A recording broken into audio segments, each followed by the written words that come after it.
आज रात्रि को मैंने छोटा सा मूल पाठ या थोड़ा सा पढ़ने के लिए चुना है। प्रभु ने चाहा तो वह हमें इसका प्रसंग देगा। संत मत्ती 13:24 से 30 तक, और तब मैं 36 से 40 तक भी पढ़ना चाहता हूँ अभी कुछ ही क्षणों में।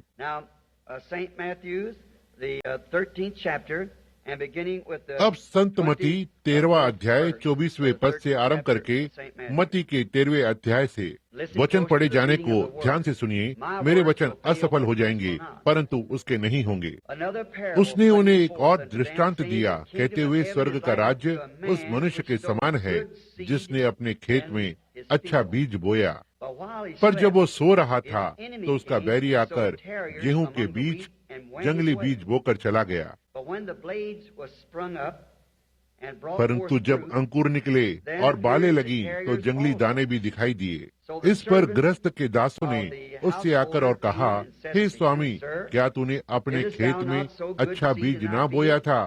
फिर जंगली दाने के पौधे उसमें कहाँ से आए?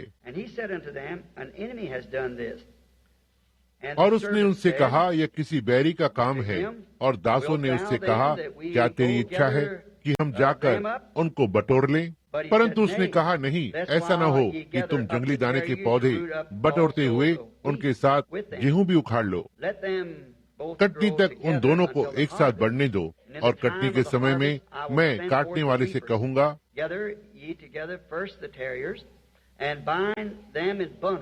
पहले जंगली दाने के पौधे बटोर कर जलाने के लिए उनके गट्ठे बांध लो और गेहूं को खट्टे मेरे खेत में इकट्ठा करो। क्या आपने ध्यान दिया? पहले जंगली दाने के पौधे इकट्ठे करो और उनके गट्ठे बांध लो। अब इसे पढ़ते हुए इसमें मेरे लिए कुछ नया था। जब मैं वहाँ कैटेलिना के पहाड़ों की चोटी पर बैठा हुआ उस रात्रि प्रार्थना कर रहा था, और तब मैंने सोचा कि मैं वहाँ शब्द कहाँ से इकट्ठे करूं जिनको कि मैं जो आज रात्रि बोलना चाह रहा था उसके लिए प्रयोग करूं। और मैं नीचे गया और मैंने विसंगति यानी विरोध शब्द को पाया। इसलिए मैंने शब्दकोश लिया और देखा कि विसंगत शब्द यानी विरोध का क्या अर्थ है। और इसका अर्थ विरोध में बोना या विपरीत होना, जैसा कि वेबस्टर कहता है, विरोध में बोना, कुछ भिन्न या जो कुछ भी है उसके विपरीत होना। इस प्रकार मैंने सोचा, आज रात्रि का मूल पाठ सोचा, और मैं इसे विरोध का बीज कहूंगा, और विश्वास करता हूं कि प्रभु अपने वचन को आशीषित करेगा। अब जैसा कि हम उसकी ओर बढ़ रहे हैं, और हम यह भी जानते हैं कि उसने इसका अनुवाद 36 पद और 43 में किया है कि कैसे यह बीज पका। और जबकि हम इस पर हैं, आइए हम इसे भी पढ़ लें। अब 36वें से लेकर 43वें पद तक। और जब यीशु भीड़ को छोड़कर वो घर में आया, और उसके चेलों ने उसके पास आकर कहा, खेत के जंगली दाने का दृष्टांत हमें समझा दे। और उसने उनको उत्तर दिया, अच्छे बीज का बोने वाला मनुष्य का पुत्र है, और खेत संसार है। अच्छा बीज राज्य की संतान है, परंतु जंगली बीज उस दुष्ट की संतान है। जिस शत्रु ने उनको बोया है वो शैतान है। कटनी जगत का अंत है और काटने वाले स्वर्गदूत हैं। अतः जैसे जंगली दाने बटोरे जाते और जलाए जाते हैं, वैसा ही जगत के अंत में होगा। मनुष्य का पुत्र अपने स्वर्गदूतों को भेजेगा, और वे उसके राज्य में से सब ठोकर के कारणों को और कुकर्म करने वालों को इकट्ठा करेंगे, और उन्हें आग में डालेंगे, आग के कुंड में डालेंगे, और वहाँ रोना और दांत पीसना होगा। उस समय धर्मी अपने पिता के राज्य में सूर्य के समान चमकेंगे। जिसके कान हो वो सुन ले। यही यीशु स्वयं इस दृष्टांत का अनुवाद बता रहा है, इसलिए हम जानते हैं कि अनुवाद का क्या अर्थ है। और अब जब हम इस बीज बोने और काटने की ओर बढ़ते हैं, अब वह इसका अनुवाद करता है, और तब मैं विश्वास करता हूं कि यीशु यह अपने दिनों में इस दृष्टांत को बोल रहा था, परंतु उसका अर्थ जगत के अंत से था या युग के अंत से, जो कि यह दिन है। और मैं विश्वास करता हूं कि यह छोटा सा मूल पाठ आज रात्रि हम जिस घड़ी में रह रहे हैं बिल्कुल उपयुक्त है, क्योंकि यीशु ने यहाँ विशेष रूप से कहा है कि इकट्ठा करना इस जगत के अंत में होगा। गेहूं को इकट्ठा करना यह जब होगा जब अंत होगा, और जंगली पौधों को इकट्ठा करना और उन्हें जलाना भी, और गेहूं को लेकर राज्य में लाना। और मैं विश्वास करता हूँ कि यह इसी प्रकार था। और एक और वचन मुझे इस तरह से विश्वास की ओर अगुवाई करता है। मैंने यह यहाँ लिख रखा है, मत्ती 24:24 है, जहाँ यह कहा गया है कि उस बीज के विषय में बात करते हुए जो विरोध का बीज है, यीशु ने कहा कि वे दोनों आपस में इतने मिलते जुलते होंगे कि यदि हो सके तो चुने हुओं को भरमा दे, लगभग बिल्कुल एक जैसे। वचन में जहाँ दूसरी जगह यह लिखा हुआ है कि वर्षा धर्मी और अधर्मी दोनों पर गिरती है। मुझे अपना पहला अनुभव याद है जब मैं कभी पहली बार पेंटिकॉस्टल लोगों के बीच में आया था। मैं मिशावाका इंडियाना में था और मैं एक बड़ी बेदारी सभा में था, लगभग ऐसा ही एक विशाल हॉल जहाँ पर उत्तर और दक्षिण एक साथ जमा थे, क्योंकि उन अलगाव के दिनों के कारण उन्हें वहाँ मिलना पड़ा। वहाँ पेंटिकॉस्टल भाइयों के दो बड़े अनुक्रम थे। मैंने उनके विषय में कभी नहीं सुना था या इससे पहले उससे मिला था। पहली बार मैंने कभी अन्य भाषा में बोलते सुना, और बेदारी सभा के अंतिम पंक्ति में मैं उनके बीच में जो सदस्य नहीं था, मैं बस एक नवयुवक बैप्टिस्ट सेवक था। मैं सबसे पीछे बैठा हुआ था, और मुझे याद है कि मैंने पहली बार किसी को अन्य भाषा में बोलते हुए सुना था। मैं तो यह भी नहीं जानता था कि यह सब क्या था, और विशेषकर ये दोनों पुरुष सामने बैठे थे। एक अन्य भाषा में बोलता था और दूसरा उसका अनुवाद करता था जो उस व्यक्ति ने बोला। वही तब ही मैंने अपना बाइबल का गहरा अध्ययन जितना मैं कर सकता था करना आरंभ किया, और पाया कि यह तो वचनानुसार था। यह तो ठीक वही है जो वचन था, पवित्र आत्मा ऐसा करेगा। ठीक है, एक दिन के बाद उस रात्रि में मेरे हृदय में बहुत हलचल हो रही थी। मैं मक्के के खेत में सोया। मेरे पास इतना पैसा नहीं था कि अपने लिए एक पलंग लेता, इसलिए मेरे पास केवल इतना पैसा था कि मैं बस घर पहुंच पाता। और मेरे पास 1-2 दिन पहले के गोल वाले शक्कर पारे थे या रोल, ये मेरे नाश्ते के लिए थे और मुझे उनके साथ खाने के लिए निमंत्रण किया गया था, परंतु डालने के लिए मेरे पास पैसे नहीं थे। उन दिनों में तंगी थी, 1933 में, इसलिए यह तंगी का समय चल रहा था। और इसलिए मैंने सोचा ठीक है, मैं उनके साथ खाना नहीं चाहूंगा, परंतु मैं ये जानना चाहता था कि उनके पास क्या है। उनके पास कुछ तो था जो मेरे पास नहीं है। इस प्रकार अगली प्रातः उन्होंने मुझसे कहा, सारे सेवकगण मंच पर आ जाएं और स्वयं केवल अपना परिचय दें। आप कौन हैं, कहाँ से हैं? बस मैंने इतना कहा। विलियम ब्रैनम सुसमाचारक जेफरसन मिले, बैठ गया। और उस समय पर मैं मंच पर सबसे छोटी आयु का सेवक था। और अगले दिन उन्होंने मुझे मंच पर बोलने के लिए बुलाया, और जब मैं बोल चुका उसके बाद, क्योंकि हमारा एक महान समय था, और तब मैं विभिन्न लोगों से मिला जिन्होंने मुझे अपनी कलीसियाओं में बोलने के लिए आमंत्रित किया। तब उसके बाद मैंने किसी कारण से सोचा, यदि मैं उन दोनों मुख्य व्यक्तियों से मिल सकूं जो अन्य भाषा में बोलते थे और उसका अनुवाद कर रहे थे। यह बात मेरे हृदय में ज्वलित हो रही थी। मैं इसके लिए बहुत बेचैन था। अच्छा, जैसा कि मैंने आपको आरंभ में ही बताया, एक छोटा सा दान जो आपको मिलता है, आप जानते हैं, दान और बुलावट बिना पश्चाताप के मिल जाते हैं। यह आपके साथ सारे जीवन भर बने रह सकते हैं। देखो, यदि यह परमेश्वर के दान है तो आप इन्हीं के साथ जन्म लेते हैं। इसलिए मैं जब से छोटा बालक रहा था, यह मेरे साथ हमेशा होता रहा। वे लोग जो मुझे जानते हैं, मेरे सारे जीवन को वे जानते हैं कि यह सत्य है।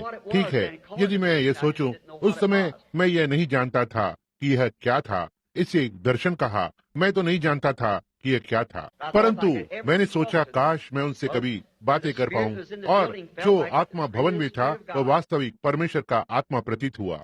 इसलिए मैं उनमें से एक से बात करने जा पहुंचा, और मैंने उससे थोड़े से प्रश्न पूछे, और वो एक वास्तविक मूल मसीही था, इसमें कोई शंका नहीं। वह व्यक्ति एक वास्तविक विश्वासी था। और दूसरा व्यक्ति, जब मैंने उससे बात की, यदि मैं कभी किसी ढोंगी व्यक्ति से मिला हूं तो वो उनमें से एक है।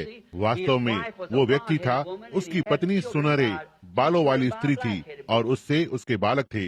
2 बालक काले बालों वाली स्त्री से थे। और मैंने सोचा, ओह, अब यह क्या, यह यहाँ है। मैं दुविधा में पड़ गया। मैं एक मूल सिद्धांतवादी हूँ, यह वचन से होना चाहिए या यह ठीक नहीं है। और यहाँ यह आत्मा है, और जितना मैं जानता था उसके अनुसार एक सच्चा था और दूसरा वाला बिल्कुल भी सही नहीं था, और आत्मा दोनों पर उतर रहा था। अब यह कैसे हो सकता है? मैं इससे बड़ी उलझन में पड़ गया था। 2 वर्षों पश्चात मैं उस गुफा में प्रार्थना कर रहा था जहाँ मैं प्रार्थना के लिए जाया करता हूँ।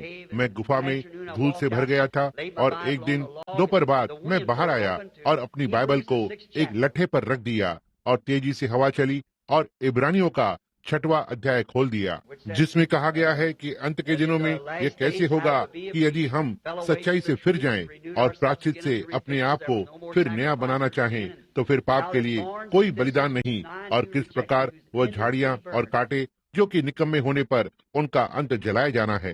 परंतु जो भूमि वर्षा के पानी को जो बार बार उस पर पड़ता है पीकर ज्योति बोई जाती है, परंतु ऊँट-कंटारे अस्वीकृत किए जाएंगे, परंतु गेहूं इकट्ठा किया जाएगा। और मैंने सोचा, खैर ये तो हवा का जोखा था जिसने इसे खोल दिया, और मैंने फिर से बाइबल रख दी, और मैंने सोचा अच्छा ठीक है, अब मैं, और हवा फिर से आई और इसे खोल दिया। यह 3 बार घटित हुआ, और मैंने सोचा भाई यह तो अजीब सी बात है। और तब मैं उठा और मैंने सोचा, प्रभु आप क्यों मेरे पढ़ने के लिए ये बाइबल खोलेंगे?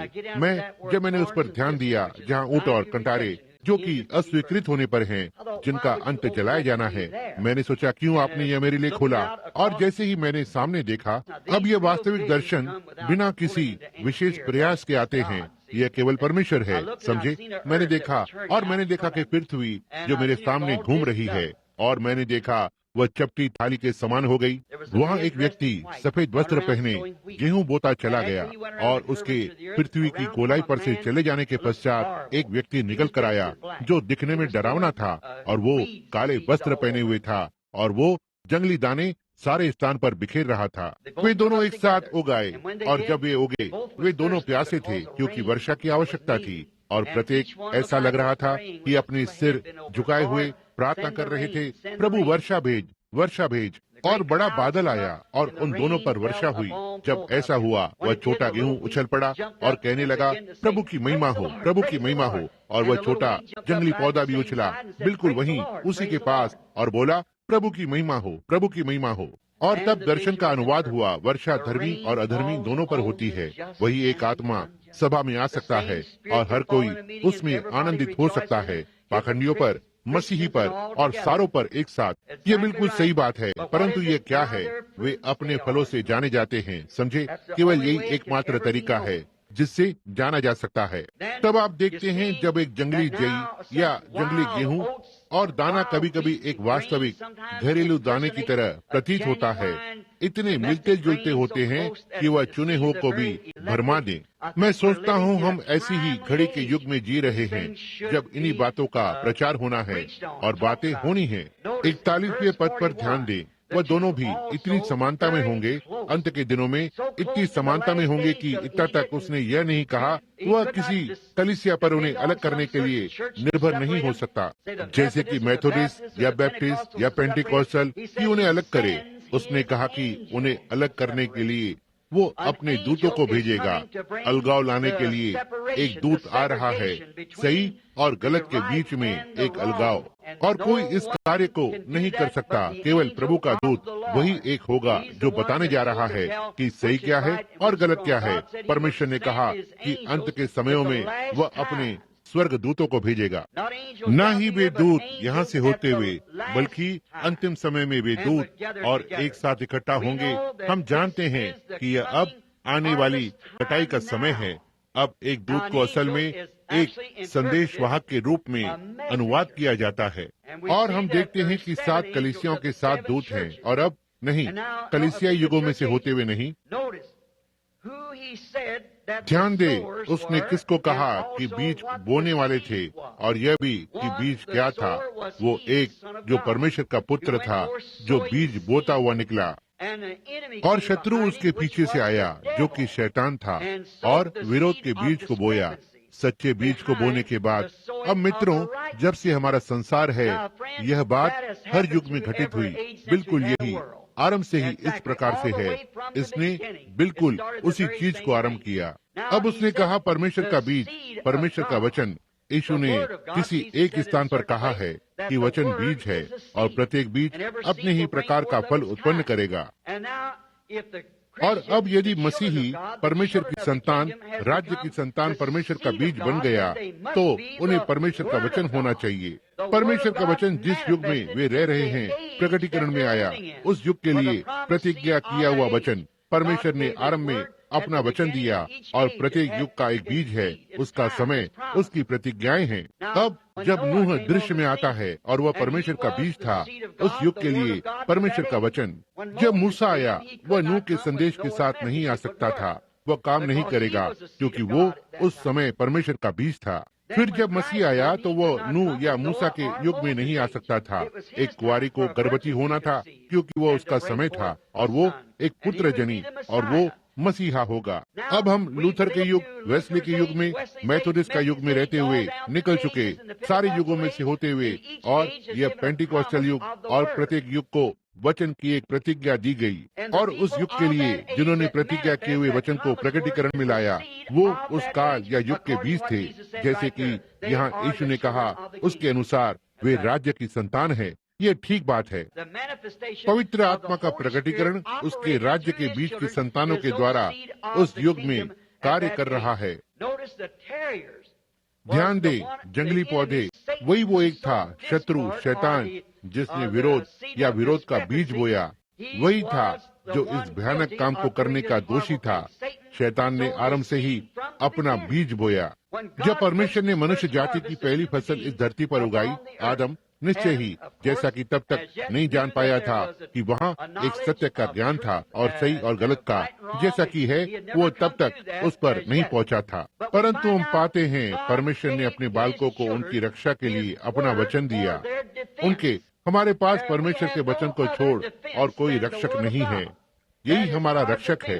कोई बम नहीं, कोई शरण स्थान नहीं, कोई छिपने का स्थान नहीं, एरिजोना का नहीं या कैलिफोर्निया का या कहीं और। यह है, हमारे पास केवल एक ही रक्षक है, और वो वचन है। और वचन देहधारी बना और हमारे बीच में वास किया, जो कि मसीह यीशु है। केवल वही हमारा रक्षा है। उसमें से होते हुए हम सुरक्षित हैं। सच्चे विश्वासी का पाप भी नहीं गिना जाता। क्या आप ये जानते थे? वह जो परमेश्वर से उत्पन्न हुआ पाप कर ही नहीं सकता। वह पाप कर ही नहीं सकता, समझे? वह गिना भी नहीं जाता। क्यों? दाऊद ने कहा, धन्य है वह पुरुष जिसका पाप परमेश्वर ना गिने। जब आप मसीह में होते हैं तो आप में पाप करने की इच्छा नहीं होती। उपासक जो एक बार शुद्ध हो चुका, उसके पास पाप करने का विवेक नहीं होता, आपकी इच्छा ही नहीं होती। अब संसार के लिए आप पापी हो सकते हैं, परंतु परमेश्वर के लिए आप नहीं हैं, क्योंकि आप मसीह में हैं। जब आप किसी पाप रहित में होते हैं तो आप पापी कैसे हो सकते हैं? और परमेश्वर केवल उसे देखता है जिसमें कि आप हैं। अब ये कटनी का समय है। आरंभ में जब परमेश्वर ने अपना बीज पृथ्वी पर बोया और उसे अपनी संतानों के हृदय में दिया, अपने परिवार में, कि उस वचन का पालन करे जो कि केवल वही उनका रक्षक था। उस वचन का पालन करें। अब यह शत्रु अंदर आता है और उस बाड़े को, बीज को बोने के द्वारा तोड़ता है, जो कि परमेश्वर के वचन के विरुद्ध है। यदि आरंभ में यह विरोध था तो यह अब भी है। कोई भी चीज जो परमेश्वर के वचन में मिलाई जाती है, वह अब भी विरोध का बीज है।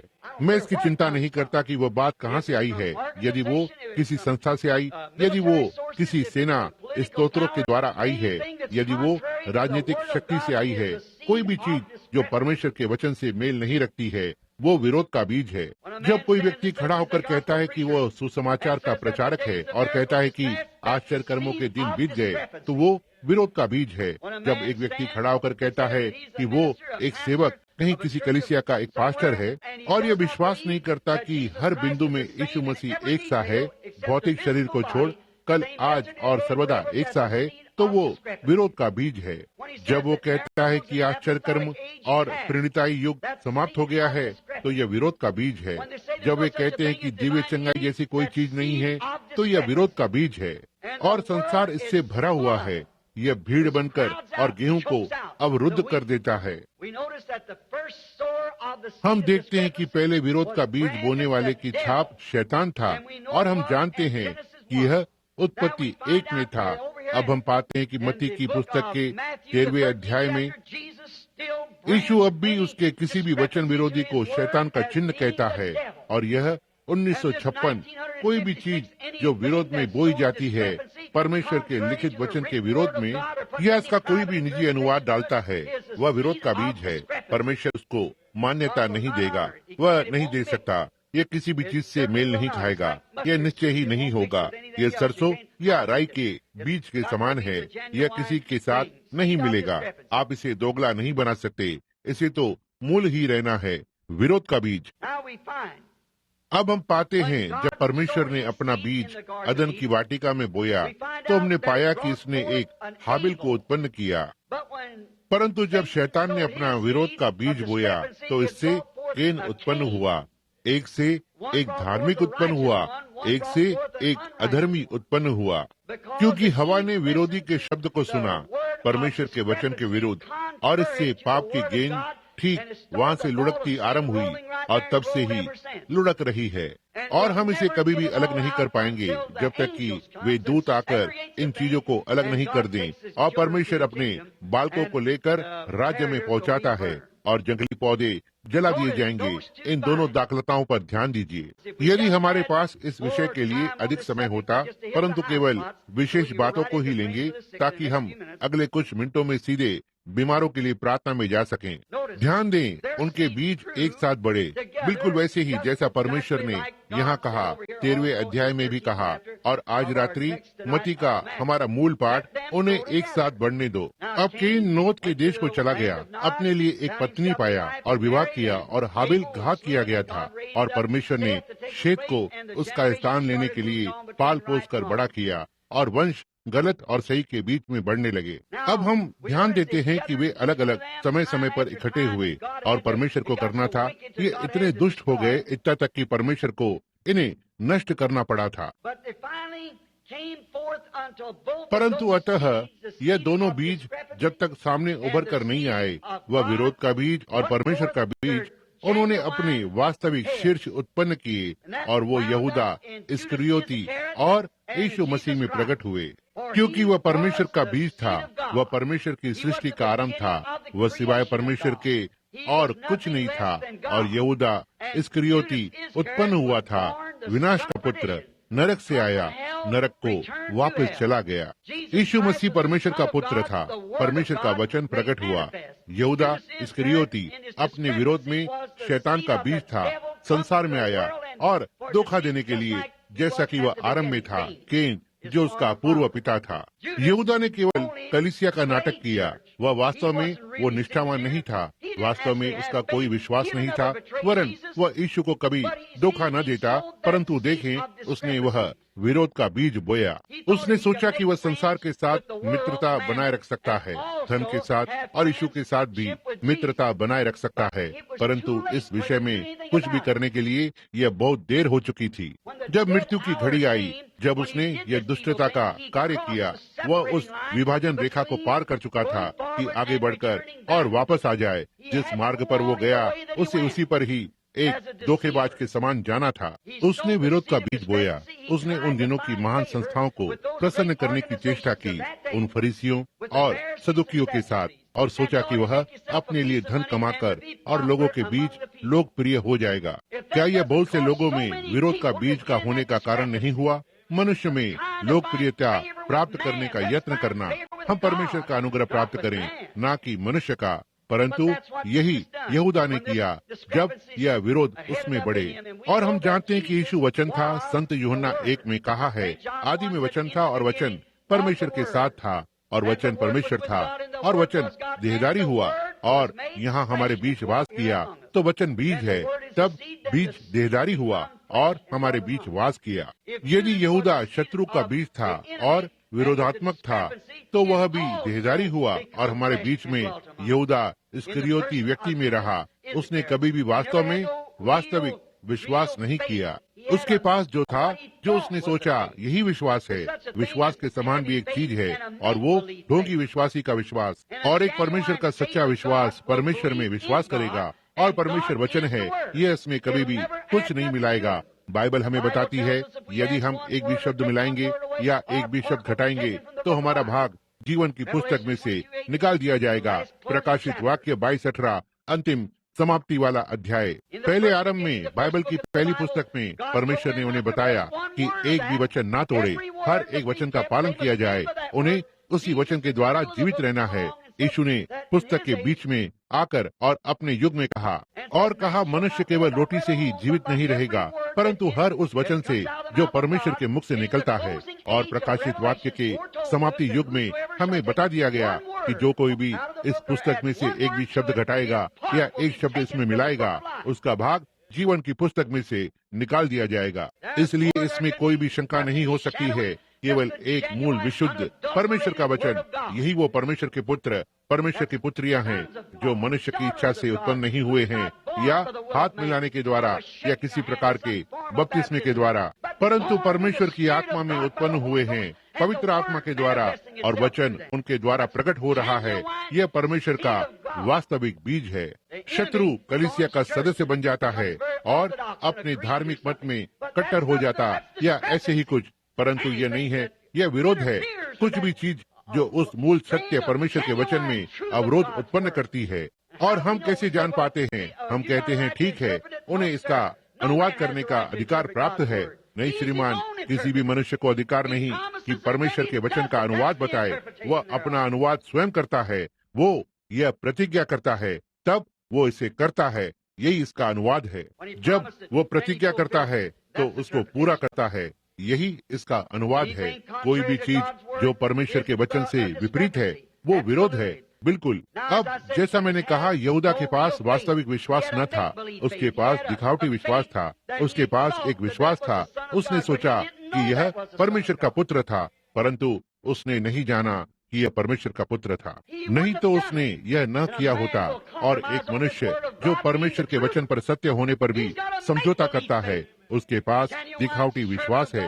परमेश्वर का सच्चा सेवक वचन पर स्थिर रहेगा। कुछ रात्रि पहले एरिजोना का कोई विशेष सेवक इस नगर में प्रसिद्ध विद्यालय से मेरे पास आया और कहा कि मैं किसी मामले में आपको सही करना चाहता हूँ। मैंने कहा, आपके पास कब समय है? मैंने कहा, यही उत्तम अवसर है जो मैं जानता हूँ, आ जाइए। और इस तरह से वो आया। कहा, श्रीमान ब्रैनम, आप यत्न कर रहे हैं। मैं विश्वास करता हूँ कि आप निष्कपट और आप ईमानदार हैं, परंतु आप संसार में प्रेरितों की शिक्षा लाने का यत्न कर रहे हैं। और बोला, प्रेरितों का युग प्रेरितों के साथ समाप्त हो गया। मैंने कहा, पहली बात मेरे भाई, मैं आपसे यह पूछना चाहूंगा कि क्या आप विश्वास करते हैं कि परमेश्वर का प्रत्येक वचन प्रेरणा से है? उसने कहा, जी हाँ श्रीमान, निश्चय ही मैं करता हूँ। मैंने कहा, तो फिर क्या आप मुझे वचन में दिखाएंगे कि कहाँ प्रेरिताई युग समाप्त हुआ? अब आप मुझे दिखाएं यह कहाँ है, मैं आपके साथ विश्वास करूंगा। और मैंने कहा, प्रेरिताई को लिखने वाला वो था जिसके पास स्वर्ग के राज्य की चाबियां थी। पेंटिकॉस्ट के दिन जब पेंटिकॉस्टल युग आरंभ हुआ था, उन्होंने कहा, हे पुरुषों और भाइयों, बचने के लिए हम क्या कर सकते हैं? उसने कहा, तुम में से प्रत्येक पश्चाताप करे और अपने अपने पापों की क्षमा के लिए यीशु मसीह के नाम से बपतिस्मा ले, और तुम पवित्र आत्मा का दान पाओगे, क्योंकि यह प्रतिज्ञा तुम और तुम्हारी संतानों से है और उनसे जो दूर दूर हैं, यहाँ तक कि जिनको प्रभु हमारा परमेश्वर बुलाएगा। अब वचन स्वयं में कैसे विरोधात्मक हो सकता है? उस व्यक्ति ने कहा, आज रात मुझे भयंकर जुकाम है। मैंने कहा, मैं भी ऐसा ही सोचता हूँ, समझे। अब आप मुझे बताएं, क्या परमेश्वर आज भी बुला रहा है? यदि परमेश्वर अब भी बुला रहा है, तो फिर प्रेरिताई युग अब भी चल रहा है। निश्चय ही जितों को हमारा प्रभु परमेश्वर बुलाएगा, हमेशा ही बुलाएगा।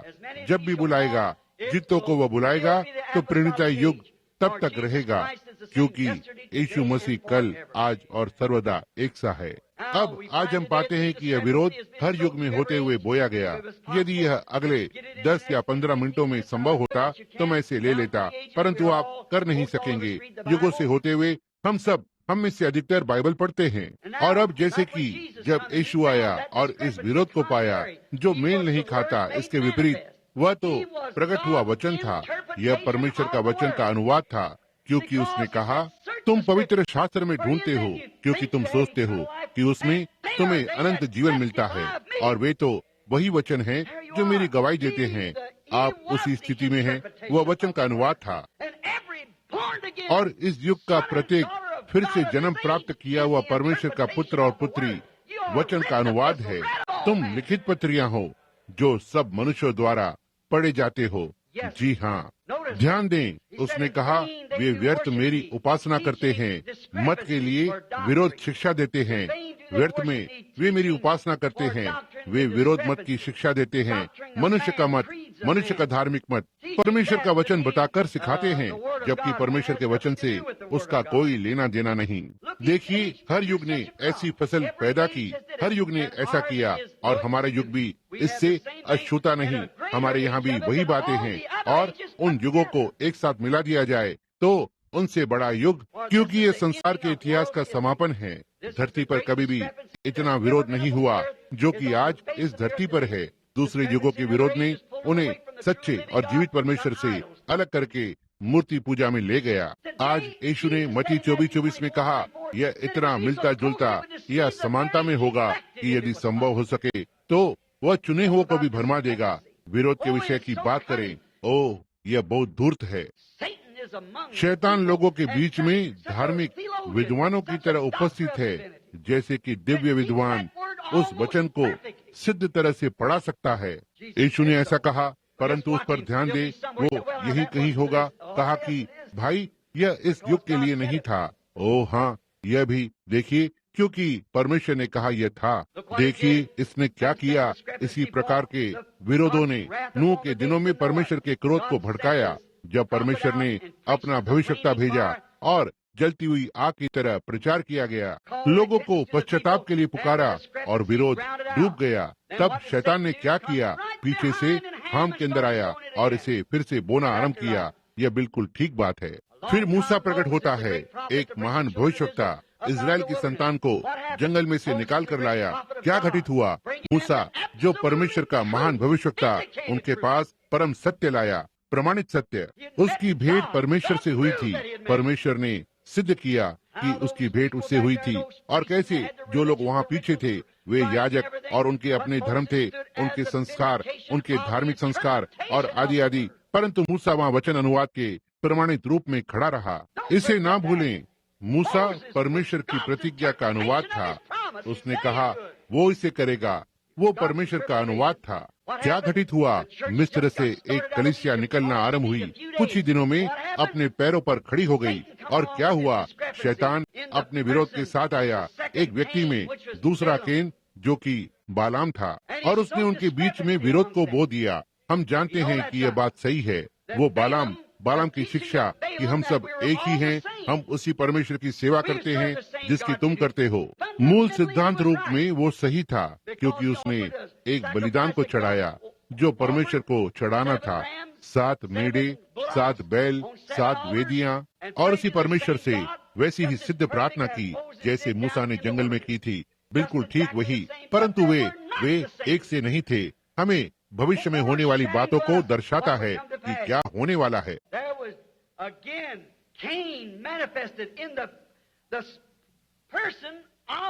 यहाँ केन फिर से उस व्यक्ति में प्रकट हुआ, और वहाँ परमेश्वर व्यक्ति मूसा में प्रकट हुआ। अपने वचनों को मनुष्य द्वारा अनुवाद कर रहा है, अपने आप को प्रकट कर रहा है, अपनी प्रतिज्ञा को मनुष्य के द्वारा, और विरोध उठ खड़ा हुआ। ऐसा ही यहूदा के समय में हुआ। वहाँ वो उसके विरोध के साथ आया। और याद रखें, यह पाप जो उन लोगों ने विश्वास किया कि हम सब एक समान हैं, हम एक ही परमेश्वर की उपासना करते हैं, हम सबको एक ही कलीसिया से संबंधित होना चाहिए, हम सभी को एक ही लोग होना चाहिए। इजराइल का यह पाप कभी क्षमा नहीं हुआ था। यीशु ने स्वयं कहा, वे सब मर गए। उन 3 को छोड़ सब मर गए थे, और वे थे जिन्होंने थामे रखा और प्रतिज्ञा का विश्वास किया। जब डरपोकों ने कहा, हम उस देश को नहीं ले सकते हैं और यह हमारे लिए बहुत कठिन है, और आदि आदि, कालेब और यहोशू ने लोगों को शांत किया और कहा, हम उसे लेने से भी अधिक योग्य हैं, क्योंकि परमेश्वर ने हमसे प्रतिज्ञा की है। मैं चिंता नहीं करता कि स्थिति कैसी है, और हम अब भी दिव्य चंगाई और पवित्र आत्मा के बपतिस्मे को प्रचार कर सकते हैं। और अभी भी परमेश्वर की सामर्थ्य है कि हमें संसार की चीजों से अलग करे। परमेश्वर ने ऐसा ही कहा है। परिणीता युग कभी नहीं रुका और न रुकेगा, यह चलता जाता है। इस प्रकार हम पाते हैं वही पुराना विरोध को बोने वाला, और याद रखें कि वह पाप कभी भी क्षमा नहीं किया गया। अब यदि वह पाप तब क्षमा नहीं किया गया था, तो अभी के बारे में क्या है, जबकि सारे युगों के वो वास्तविक बीज जमा हो रहे हैं। ध्यान दें, यह बड़ी बात जो बालाम ने की, यह बढ़ती गई और बढ़ती गई और अंत में यहूदा इस्करियोती के आने में समाप्त हुई।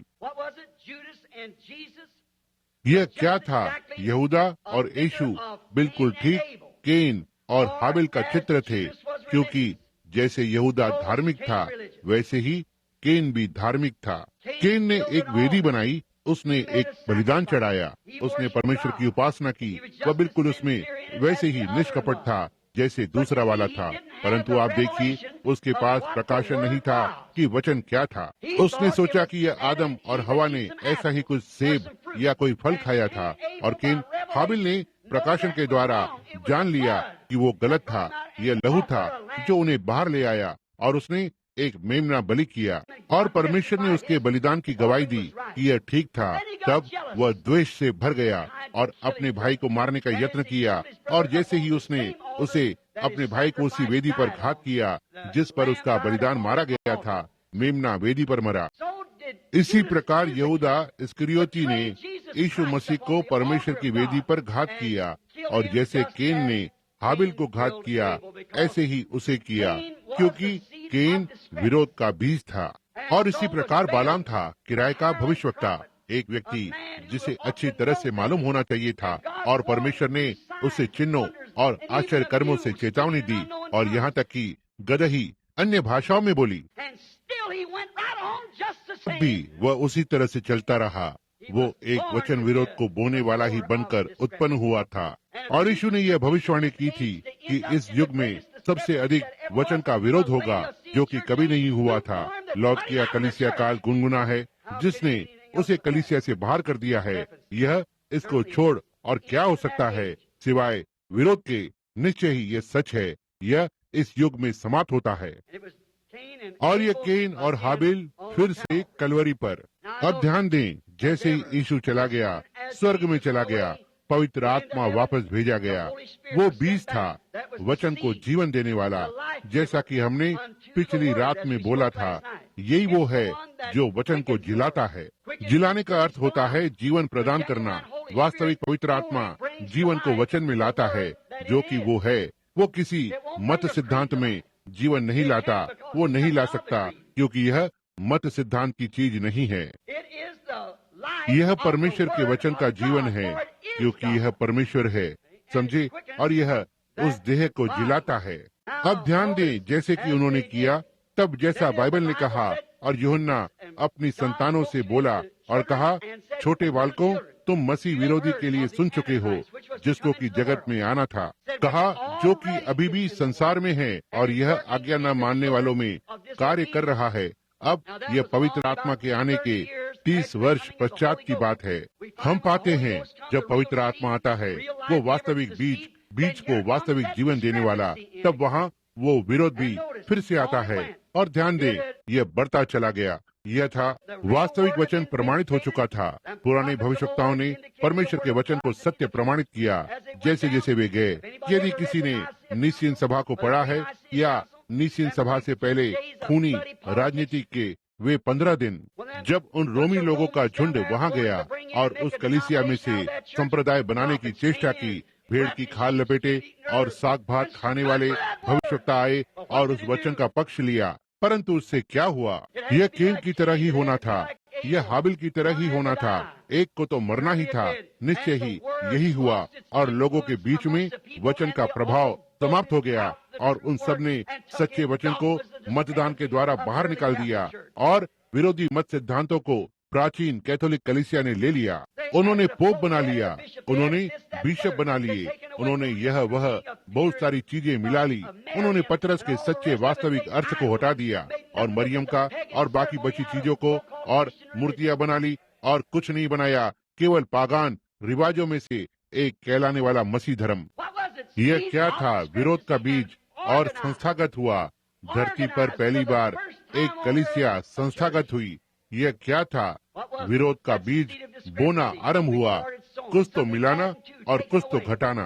किसने सुना है कि बाइबल में शुक्रवार को मांस नहीं खाना है?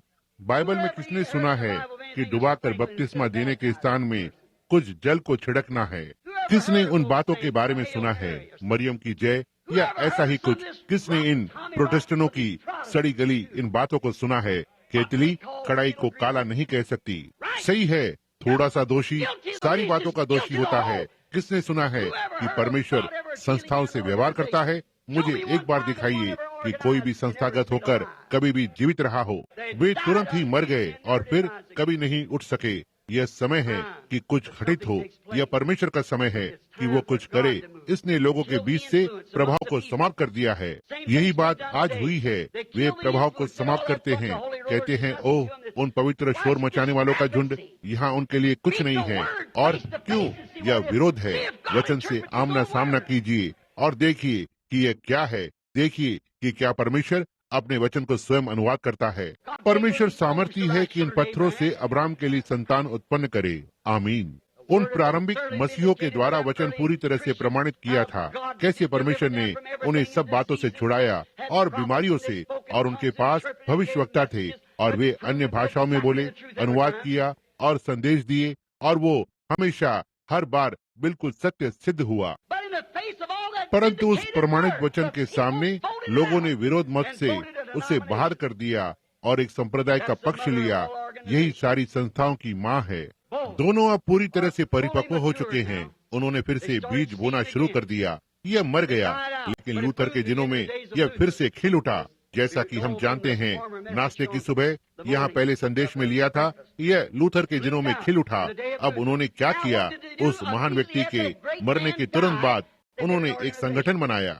यह खिल उठा। और फिर जॉन वेस्ली के दिनों में जब एंग्लिकन लोगों ने अपनी सारी अनंत सुरक्षाओं और हर चीज के साथ इसे लगभग विश्वव्यापीता के स्थान पर बांध दिया था, और क्या हुआ? परमेश्वर ने जॉन वेस्ली नामक व्यक्ति को खड़ा किया और सब चीजों को समाप्त कर दिया। और जैसे ही वो मरा, वो और एजबेरी और वे क्या हुआ? वे संस्थागत हो गए। और अब आप सब प्रकार के मेथोडिस्ट पाते हैं। तब एक आया या दूसरा, अलेक्जेंडर कैम्पबेल, जॉन स्मिथ और बहुत से।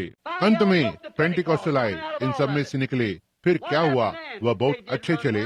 तुम्हें किसने रोका? तुम वापस उसी कीचड़ में चले गए जिसमें से निकल कर आए थे।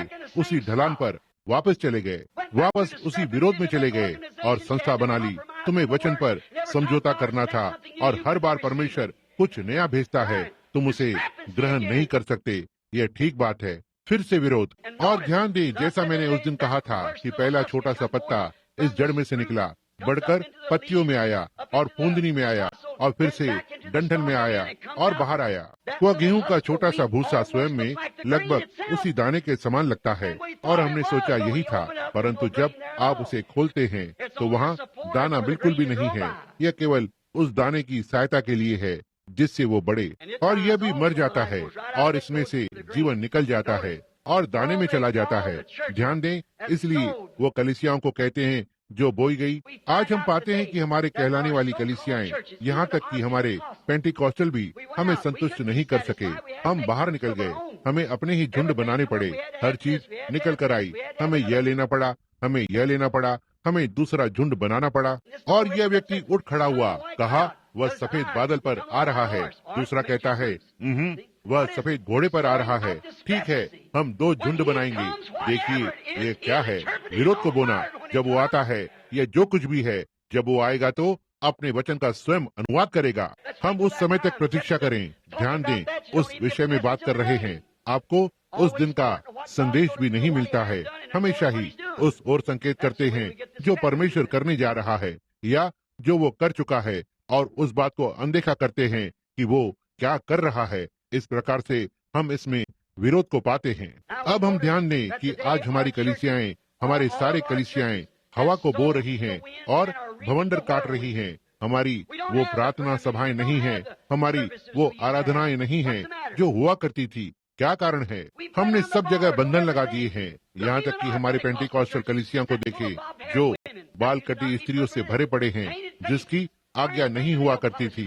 रंगपुते चेहरे, नाखून की पॉलिश और सब तरह की चीजें। आवारा तरह का व्यक्ति यहाँ पर है, जैसे रिक्की और आदि आदि, और 3-4 बार विवाह कर चुका है और डीकन है। ओह, कैसी विरोधता है! यहाँ गंदगी है। वे यह कैसे करते हैं? परमेश्वर अपनी कलीसिया में नहीं होगा, उन्हें किसी संस्था में जाना ही है यह करने के लिए। इस विषय में कोई भी कुछ कहने से डरता है, क्योंकि नहीं तो उन्हें संस्था से बाहर निकाल दिया जाएगा। परमेश्वर हमें एक ऐसा व्यक्ति दे जो किसी चीज से ना जुड़ा हुआ हो, केवल परमेश्वर से और उसके वचन से, जो इसके विषय में सत्य बताएगा। बिल्कुल यही है जिसकी हमें आवश्यकता है। हमने क्या किया है? विरोध बोया है, हमने वायु को बोया है और हम अब भवंडर काट रहे हैं। ध्यान दे, अब वे जलने के लिए आपस में जमा हो रहे हैं। क्या आपने ध्यान दिया? यीशु ने कहा, पहले उन्हें इकट्ठा करो, उनके गट्ठर बांधो और तब सारे गट्ठरों को एक ढेर में डाल दो और मैं उन्हें जला दूंगा। यह छोटे गट्ठर हैं जो मेथोडिस्ट, बैप्टिस्ट, प्रेस्बिटेरियन, लूथरन कहलाते हैं। यह सारे के सारे विश्व कलीसिया परिषद में इकट्ठा हो रहे हैं। यह क्या है? पहले उन्हें इकट्ठा करो। हालेलुया! क्या आपने ध्यान दिया? पहले वह जंगली पौधे इकट्ठा करता है, उन्हें गेहूं से अलग करता है, उन्हें अलग करता है। उन्हें एक साथ एकत्र करो और उन्हें जला दो। यह सब परमेश्वर के न्याय से जल जाएंगे। लोगों के बीच में विरोध बोने के कारण बात यह है कि वे उसकी भक्ति का भेष धरते हैं और उसकी शक्ति का इनकार करते हैं, वचन को नकारते हैं और केवल धार्मिक संस्कारों पर स्थिर रहते हैं। कुछ रीति रिवाज जो किसी ने मिला दिए हैं, परमेश्वर के वचन में जोड़ने का यत्न किया, यह काम नहीं करेगा। यह केवल वचन विरोध है। मैं आज चिल्लाता हूँ, जैसे कि बहुत समय पहले आमोस भविष्यवक्ता चिल्लाया था।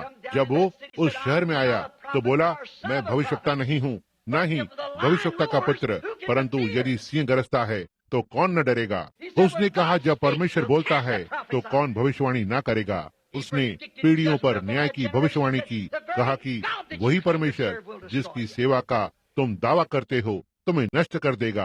आप इसे टेप पर अंकित कर दें और आप याद रखें, वही परमेश्वर जो यह लोग जो इस बड़ी कटाई के लिए विश्व की कलीसिया परिषद में एकत्र हो रहे हैं, और आपको इसमें मिलने के लिए जाना पड़ेगा। आप इसके बाहर नहीं रह सकते, या फिर आपको व्यक्तिगत तौर पर इससे बाहर निकलना पड़ेगा, या फिर आप इसमें जा रहे हैं। इसमें कोई बीच का मार्ग नहीं है। यह पशु की छाप होगी। कोई मनुष्य खरीद या बेच नहीं सकता जब तक कि उस पर पशु की छाप ना हो या उसमें विरुद्धता ना हो। अब इससे अलग रहें, इससे बाहर निकलकर भाग जाओ, इससे दूर बने रहो। वो परमेश्वर जिसकी सेवा का वे दावा करते हैं उन्हें नष्ट कर देगा। प्रेम का वो महान परमेश्वर कौन? कहा कि ठीक है, यीशु ने प्रार्थना की, हम सब एक हो जाएं। तब उसने यह भी कहा, दो मनुष्य एक साथ कैसे चल सकते हैं जब तक कि वे आपस में सहमत न हो। उसने कहा, एक जैसे कि वो और पिता एक हैं, और पिता वचन था और वो प्रकट हुआ वचन था। वह पिता के साथ एक था क्योंकि वो परमेश्वर की प्रतिज्ञा के वचन का प्रकटीकरण था, और ऐसा ही अब है या किसी और दिन में भी। जी हाँ श्रीमान, परमेश्वर एक है, वो हमें भी एक चाहता है। ये कैसे एक हो सकता है? यह एक कुंवारी वाले जन्म का इनकार करता है और यह नहीं करता। दिव्य चंगाई का इनकार करता है और यह वे सारे इस प्रकार की गड़बड़ी में है। उनमें से कुछ तो परमेश्वर पर ही विश्वास नहीं करते। यह विश्वास नहीं करते कि वो परमेश्वर का पुत्र था। यह विश्वास करते हैं वो यूसुफ का पुत्र था, जो कि परमेश्वर का पुत्र कहलाया। निश्चय ही ये दोनों जुड़वा भाई लूथरन और जुंगली यह विश्वास करते हैं कि वह तो केवल पूरी तरह से एक भला मनुष्य था। क्रिश्चियन साइंस वालों ने कहा वो एक भविष्यवक्ता था, केवल एक साधारण मनुष्य। वो दिव्य नहीं था। क्यों? यदि वह दिव्य नहीं था तो वह संसार का सबसे बड़ा भरमाने वाला था जो कभी हुआ हो। वो परमेश्वर था या फिर कुछ नहीं था, वो दिव्य था। वह स्वयं में दैविकता था जो हमारे बीच देदारी हुआ परमेश्वर का पुत्र का एक व्यक्ति में। निश्चय ही वो यही था। अब हम देखते हैं कि विरोधता अंदर आ गई। हम जानते हैं कि ये यहाँ है, कोई इसका इनकार नहीं कर सकता। ओह प्रभु, जरा ध्यान दे, वह उस झुंड को नष्ट कर देगा जो यह दावा करते हैं कि वे परमेश्वर की सेवा कर रहे हैं। आप इस पर ध्यान दें। परमेश्वर ने अपना बीज बोया। मैं बंद कर रहा हूँ क्योंकि यह प्रार्थना पंक्ति का समय हो गया है। परमेश्वर ने अपना बीज बोया और उसका बीज मसीह है। मैं कुछ ही रात्रियों में यह प्रचार करने जा रहा हूँ। परमेश्वर ने अपना नाम कहाँ रखने का निर्णय लिया है, प्रभु ने चाहा तो। हो सकता है किसी एक नाश्ते पर, जब मेरे पास थोड़ा अधिक समय होगा। देखिए, केवल वही बच निकलने का मार्ग है। वही केवल वो एक सच्चा सामर्थी है। वही केवल एक सच्चा परमेश्वर है। उसे छोड़ और कोई नहीं है। उसने कहा, केवल मैं ही परमेश्वर, अकेला परमेश्वर हूँ। यीशु ने कहा, आज्ञा यह है, हे इज़राइल सुन, मैं तेरा प्रभु, तेरा परमेश्वर हूँ, केवल एक ही परमेश्वर, मैं वही हूँ। तुम क्यों दूसरे की राह देख रहे हो? दूसरा आएगा, मैं अपने पिता के नाम से आया हूँ और तुम मुझे ग्रहण नहीं करते हो, परंतु जब कोई अपने खुद नाम से आएगा और तुम उसे ग्रहण कर लोगे। और यह उन्होंने नीसिया में किया। क्या आप एक मसीही हैं? मैं बैप्टिस्ट हूँ। क्या आप एक मसीही हैं? मैं पेंटिकॉस्ट हूँ। क्या आप एक मसीही हैं? मैं मेथोडिस्ट हूँ, एक दूसरा नाम। परंतु जब यह उस नाम की बात आती है, यीशु मसीह के, तो वे इससे इतना दूर भागते हैं जितना वे भाग सकते हैं। वे इससे कोई मतलब नहीं रखना चाहते हैं, क्योंकि वो वचन है और वचन अपने आप को घोषित करता है। ध्यान दें, बच निकलने का एक ही मार्ग है, वो शारोन का गुलाब है। बाइबल ने कहा वो था। परमेश्वर की हर उपाधि बाइबल में यीशु मसीह से संबंधित है। वही अल्फा और ओमेगा, आरंभ और अंत था। वह जो था, जो है और आने वाला है। दाऊद का मूल और वंश है, दोनों मूल और बीज है। भोर का तारा, शारोन का गुलाब, घाटी की लिली, अल्फा ओमेगा, पिता पुत्र पवित्र आत्मा, सब यीशु मसीह में है। वह यहोवा परमेश्वर का देह में पूर्ण प्रकटीकरण था कि हमारे बीच में वास करे। बिल्कुल यही जो वो था। वो शारोन का गुलाब था। उन्होंने शारोन के गुलाब के साथ क्या किया? उन्होंने इसे दबाया, मसला, ताकि उस गुलाब में से सुगंध बाहर निकले। एक सुंदर गुलाब को मसला ही जाना था कि उस गुलाब में से सुगंध बाहर निकले। और वह एक बहुत सुंदर जीवन था। उस जैसा जीवन कभी नहीं जिया गया, परंतु इसे कलवरी पर कुचला जाना ही था। देखिए, उन्होंने उस शारोन के गुलाब के अभिषेक को लेकर और हारून पर डाल दिया। उसे उसी से ही अभिषेक किया जाना था, ताकि वह प्रभु के पवित्र स्थान में जा सके, उस पवित्र पर्दे के भीतर। उसे शारोन के गुलाब से ही अभिषेक किया जाना था, दया के आसन पर प्रतिवर्ष छिड़काव के लिए। और वो अभिषेक उस पर होना ही चाहिए, या प्रभु के लिए मीठी सुगंध का आभास। जब वो मेमने के लहू को स्वयं पर छिड़काव करने के पश्चात वह अपने हाथों में मेमने का लहू लेकर जाता था। अनार और घंटियां उसके वस्त्र के छोर में चारों ओर होती थी। उसे एक विशेष तरह से चलना होता था, जो आवाज करते थे, पवित्र पवित्र पवित्र प्रभु के लिए। ध्यान दें, वह वो शारोन का गुलाब है। उस मीठी सुगंध का आभास अपने लोगों पर अभिषेक करते हुए आप उसके सामने किसी मत सिद्धांत के साथ नहीं आ सकते, या किसी और चीज के साथ, परंतु शारोन के गुलाब के अभिषेक के साथ। वो वचन, वो घाटी की लिली भी है। अब आप अफीम को कैसे प्राप्त करते हैं? आप लिली को लेकर अफीम प्राप्त करते हैं और उसे निचोड़ते हैं और आपको अफीम मिल जाती है। डॉक्टर इसे अपनी प्रयोगशालाओं में प्रयोग करते हैं। एक परेशान और निराश व्यक्ति को लीजिए, या एक स्त्री को जो यह अनुभव करती हो कि वो पागल जैसे होने जा रही है। वो फर्श पर चहलकदमी करती है और चिल्लाती है। वह मूर्छा रोग में होती है। एक डॉक्टर थोड़ी सी उसकी लिली की अफीम को लेगा और उस स्त्री के हाथ में या नसों में सुई से डाल देता है, या उस पुरुष के, और वे शांत हो जाते हैं। कुछ देर के लिए सब समाप्त हो जाता है, परंतु जैसे ही अफीम का असर समाप्त होता है, तो फिर उनका हाल पहले से भी बुरा हो जाता है। परंतु मित्रों, मैं आपको बताता हूँ कि यह केवल एक वास्तविक लिली की अफीम की छाया है, जो घाटी की लिली है। जो मैं जानता हूँ, वो घाटी की लिली है। उसे कलवरी पर मसला गया था। वो हमारे अपराधों के कारण घायल हुआ। उसके कोड़े खाने से हम चंगे हुए। इन बातों के लिए वो फूल मसले गए। वो एक फूल था। वो एक ऐसा सबसे महान फूल था जैसा कि कभी नहीं खिला। वो यह घाटी की लिली था और यह महान शारोन का गुलाब। अब आज रात्रि वो लटका हुआ है, जो आकाश और धरती के बीच में लटका हुआ है। मैं विश्वास करता हूँ वह उस समय था, यानी कि संसार के पाप उठाकर ले गया और चंगाई को वापस जगत में लाने के लिए। और बाइबल कहती है कि वो कल, आज और सर्वदा एक सा है। मित्र, जब जंगल में परमेश्वर ने मूसा से कहा, जो कि उसका एक नमूना है, एक पीतल के सर्प को ऊपर उठाना, और पीतल दर्शाता है पाप का न्याय हो चुका है। सर्प दर्शाता है पीतल का सर्प, यह दर्शाता है कि पाप का न्याय हो चुका है। जैसा कि पीतल दिव्य न्याय है, जिस प्रकार की पीतल की वेदी जिस पर बलिदान रखा जाता था, जैसा कि एलिया ने भी ऊपर देखा और उसने कहा आकाश पीतल के समान था। अविश्वासी राष्ट्र पर जो परमेश्वर से फिरकर दूर हो गया था, जो दिव्य न्याय था। पीतल न्याय को दर्शाता है, दिव्य न्याय को, और सर्प दर्शाता है कि पाप का न्याय हो चुका। और यीशु जो हमारे लिए पाप में सर्प बना और परमेश्वर के न्याय को अपने ऊपर ले लिया। वो हमारे अपराधों के लिए घायल किया गया, हमारे अपराधों के हेतु कुचला गया, हमारी शांति के लिए उस पर ताड़ना पड़ी और उसके कोड़ों से हम चंगे हुए। ओह परमेश्वर, आज रात्रि आपके लिए उसका वह संदूक अफीम से भरा है। मसीही मित्रों, आप बीमार और दुखी हैं, ओह आप थके हुए हैं, यह आपके लिए बहुत कठिन है।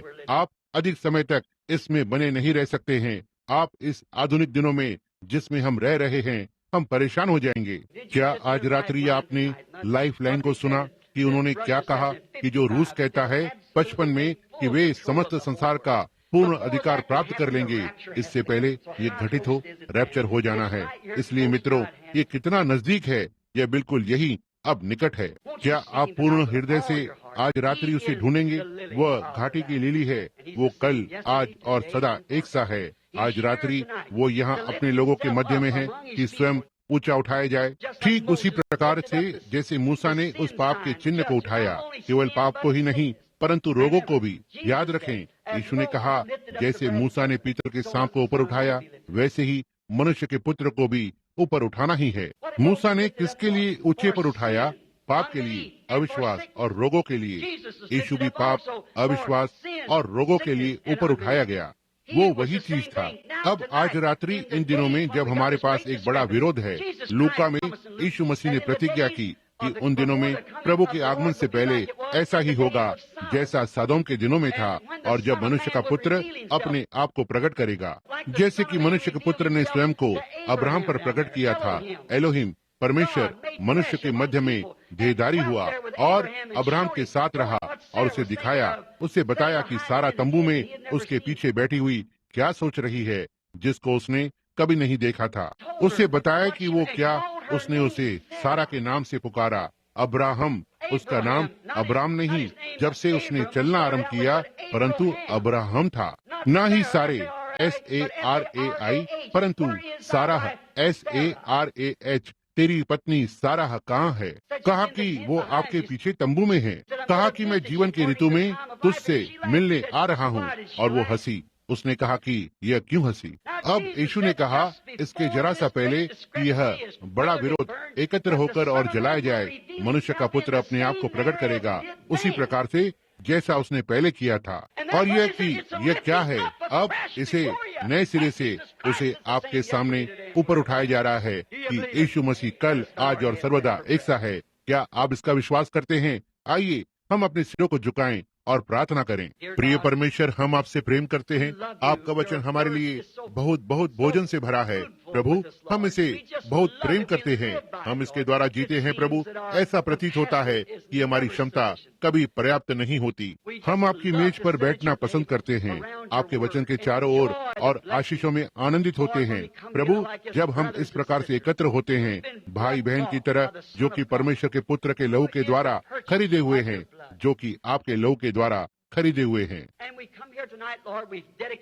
और हम आज रात्रि आपके पास आते हैं प्रभु।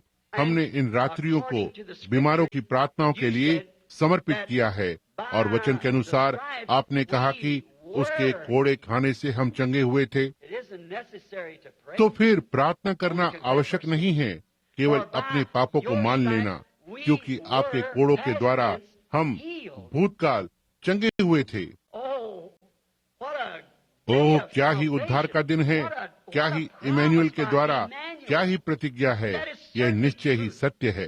आपने कहा थोड़े समय बाद और संसार मुझे फिर न देखेगा, परंतु तुम मुझे देखोगे, क्योंकि मैं का व्यक्तिगत सर्वनाम, मैं तुम्हारे संग होऊंगा, तुम्हारे अंदर होऊंगा जगत के अंत तक। और समय के अंत में इस बड़े विनाश पर आपने कहा, बस इससे पहले कि ये घटित हो, यह ऐसा ही होगा जैसा कि सदोम में आग बरसने से पहले और अन्य जाति के संसार को जला दिया, और तब ही वहाँ मनुष्य के पुत्र का प्रकाशन फिर से होगा, जैसा कि ये सदोम में हुआ था। पिता, होने दे कि लोग इससे ना चूकें। और मैं प्रार्थना करता हूँ परमेश्वर, ऐसी असभ्य बातें यदि मैंने गलत कहा है तो मुझे क्षमा करें, जो कि बढ़ती जा रही है प्रभु। मैं इन लोगों से प्रेम करता हूँ। मैं प्रार्थना करता हूँ कि ये वंचित ना हो प्रभु। होने दे कि यह एक महान रात्रि हो, ऐसा हो कि प्रत्येक बीमार, दुखी, अंधा, जो कुछ भी यहाँ है प्रभु, वो आज रात्रि चंगा हो। होने दे कि हर पापी बचाए जाए। यदि वे अविश्वासी हैं तो अब ठीक उनके हृदय में ऐसा हो कि इस क्षण में वे मसीह को ग्रहण करें। पिता ऐसे प्रदान करें, यह सब आपके हाथों में है। हम अपने आप को आपको समर्पित करते हैं कि आपको अपने मध्य में आते देखें। और आपने संत यूहन्ना 14:12 में कहा, वह जो मुझ में विश्वास करता है वे काम जो मैं करता हूँ वो भी करेगा। हम कैसे जान पाते हैं कि आपने स्वयं को लोगों पर प्रकट किया, क्योंकि आप वो भविष्यवक्ता थे जिसके लिए मूसा ने कहा था कि वो उठ खड़ा होगा। उनके पास 400 वर्षों से भविष्यवक्ता नहीं थे, चारों ओर विरोध था, परंतु फिर भी परमेश्वर के वचन को पूरा होना था, इसलिए वचन देहधारी हुआ और ऐसा ही विरोध ने भी किया। और पिता, आज हम फिर से इसे देखते हैं, विरोध एक बड़े गट्ठर के रूप में बदल गया और हम देखते हैं कि वचन भी उसी प्रकार से आ रहा है। पिता, आज रात्रि हमें आशीषित करें। हम स्वयं को आपको समर्पित करते हैं आपके वचन के साथ।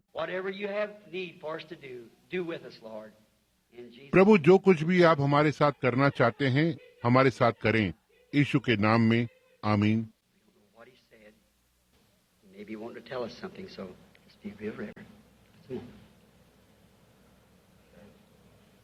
Behold, the hand of the Lord is here to save thee. Behold, the hand of the Lord is here to redeem thee. And to write thy name. हम नहीं जानते कि उसने क्या कहा। हो सकता है वो हमें कुछ बताना चाहता हो, इसलिए कुछ क्षणों के लिए आदर पूर्वक रहें। आमीन। क्या आपने कभी पढ़ा वचन जहाँ पर शत्रु आता है और वे सब एक स्थान पर एकत्र थे, और वे शत्रु क्या ही एक बड़ी शक्ति थी, और परमेश्वर का आत्मा एक मनुष्य पर उतरा और हमें बताया, और उसने भविष्यवाणी की और कहा कि कहाँ जाकर प्रतीक्षा करें, और उन्होंने अपने शत्रु को नष्ट कर दिया। अब यहाँ यह फिर से आता है, एक स्थान है कि आपके शत्रु को नष्ट किया जाए। देखिए, परमेश्वर का हाथ थाम लीजिए। परमेश्वर का हाथ मसीह है, वास्तव में वो वचन है, इसलिए उसे अपने हृदय में लें। आज रात्रि जब हम प्रार्थना पंक्ति को बुलाते हैं, मैं विश्वास करता हूँ आज बिली ने प्रार्थना कार्ड को फिर से दे दिया है। बी आइए हम B85 को लें। पिछली रात्रि हमने 15 लिया था। हम अधिकतर एक रात्रि में 15 लेने का प्रयत्न करते हैं और तब अपने प्रार्थना कार्ड पकड़े रहें। अब हम उन्हें लेंगे। आइए हम 15 के लिए प्रयत्न करेंगे। 85 बी जैसे ब्रैनम, आप समझते हैं, B85 से 100 तक। और आइए देखें कि किसके पास 85 बी है। अपना हाथ उठाएं।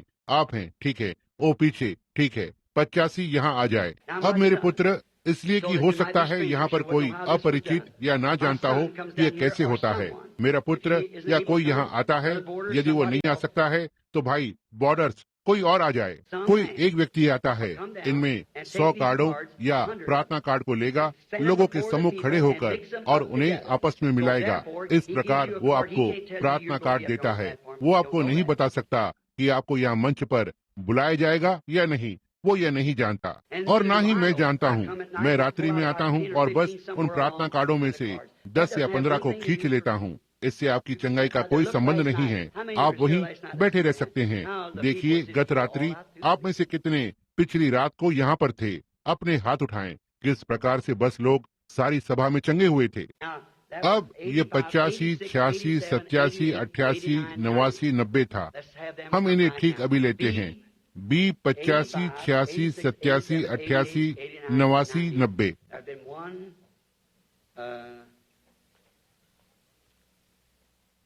वो एक था निश्चय ही। हमें आवश्यकता है, और यदि कोई यहाँ दूसरा है, हाँ, वो इसे ठीक कर देगा। 90, अब 90 से 100 तक। 90, 91, 92, 93, 94, 95, 96, 97, 98। यदि आप चल नहीं सकते, यदि आप, मैं एक दंपति को देखता हूँ यहाँ। अब 3 पहली वाली कुर्सियाँ, उनमें से 4 मैं विश्वास करता हूँ मैं देख सकता हूँ। यदि आपके पास प्रार्थना कार्ड हो और यह आपका नंबर पुकारा जाए और आप चल नहीं सकते हैं, तो केवल अपना हाथ खड़ा करें। हम इस पहिए वाली कुर्सी को यहाँ तक चला कर ले आएंगे। और यदि आपके पास प्रार्थना कार्ड ना हो तो केवल वहीं बैठे रहें और प्रार्थना करें और कहें, प्रभु यीशु, आज रात्रि मेरे लिए ऐसा होने दे। आप में से कितने हैं जिनके पास प्रार्थना कार्ड नहीं है? अपना हाथ खड़ा करें। ओह प्रभु, ठीक है। अब आइए, अब हम जरा इसे कहें। मैं आशा करता हूँ कि यह अपवित्र सा नहीं सुनाई पड़ेगा, परंतु एक बार वहाँ एक छोटी सी स्त्री थी। हम कहेंगे कि उसके पास प्रार्थना कार्ड नहीं था। वह भीड़ में होती हुई जबरदस्ती घुस गई। उसने कहा, अब ध्यान से सुने, यदि मैं उस मनुष्य का वस्त्र छू भी लूं तो मैं चंगी हो जाऊंगी। कितने इस कहानी को जानते हैं। तो ठीक है, और उसने क्या किया? उसने उसे छुआ और जाकर और बैठ गई और यीशु पीछे मुड़ा। वो जानता था कि वो कहाँ पर है। ये ठीक बात है। वो उसकी परेशानी को जानता था। क्या ये ठीक बात है? वो जानता था उसकी परेशानी क्या है, तो उसने उसे बताया उसकी परेशानी क्या थी, और उसने अपनी देह में अनुभव किया कि लहू बहना बंद हो गया। क्या ये ठीक है? क्यों? क्योंकि उसने उसे छुआ था। अब आज रात्रि यहाँ कितने मसीही हैं जो इब्रानियों के अनुसार जानते हैं, इब्रानियों की पुस्तक, कि यीशु अब एक महायाजक है। वो महायाजक जिसे हमारी दुर्बलताओं के द्वारा छुआ जा सकता है। क्या उसे छुआ जा सकता है? तो ठीक है, यदि वह वही महायाजक है, उसी कार्यस्थल पर महायाजक, तो वह कैसे कार्य करेगा? वह वही कार्य करेगा जैसे उसने तब किए थे। क्या आप यह विश्वास करते हैं? वह बस उसी प्रकार कार्य करेगा जैसे तब किए थे। यदि आप यह विश्वास कर सकें तो ठीक है। कितने यह विश्वास करते हैं? हाथ उठाकर कहें, मैं वास्तव में इसका विश्वास करता हूँ। तो ठीक है, इससे पहले यह प्रार्थना पंक्ति बनाएं। आइए हम वहाँ पर प्रार्थना पंक्ति को बनाएं। मैं जानता हूँ कि वो यहाँ है। मैं उसकी उपस्थिति को अनुभव करता हूँ और मैं जानता हूँ कि वो यहाँ है। आइए, प्रार्थना पंक्ति तैयार है। मैं वहाँ से बुलाना चाह रहा था।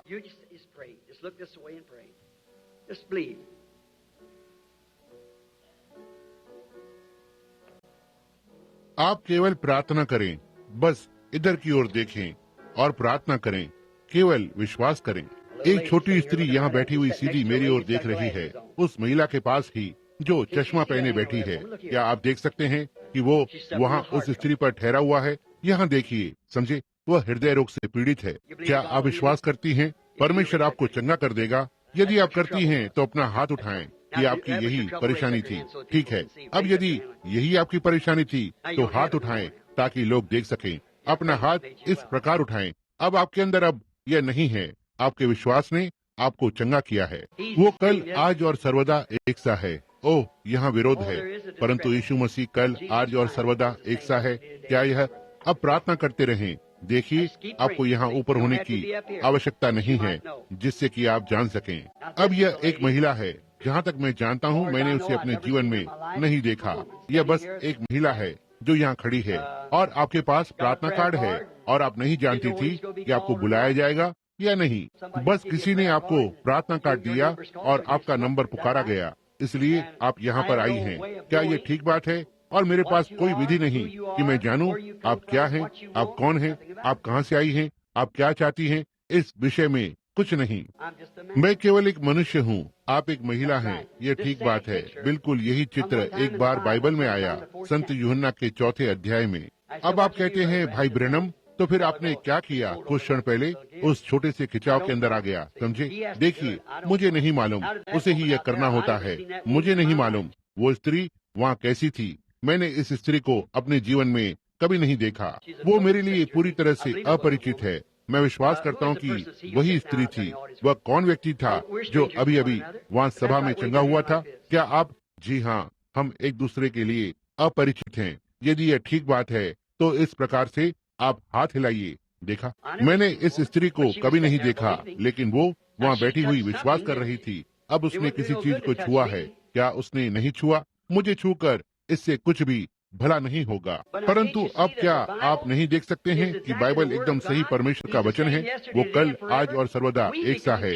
हम उस पवित्र आत्मा के मंदिर बन जाते हैं जो कि मसीह है। समझे, यही वास्तविक बीज है। तब यदि वो वास्तविक पवित्र आत्मा उस वास्तविक वचन के बीज में आ जाता है, ना कि वह उसके एक भाग को नहीं लेगा, क्योंकि शैतान उसका प्रयोग करता है। आपको सारा का सारा लेना होगा। देखिए, उसका प्रत्येक वचन, क्योंकि वो आधा परमेश्वर नहीं है, वो संपूर्ण परमेश्वर है, समझे। और यही है जो जगह लेता है। अब यहाँ एक महिला है। मैंने उसे कभी नहीं देखा। एक बार यीशु ने इस प्रकार की महिला को पाया। हो सकता है एक सी स्थिति ना हो, मैं नहीं जानता। और वह एक कुएं पर बैठा हुआ था। उसे वहाँ सामरिया की ओर जाना था। और हम पाते हैं कि सामरिया पहाड़ के नीचे को है।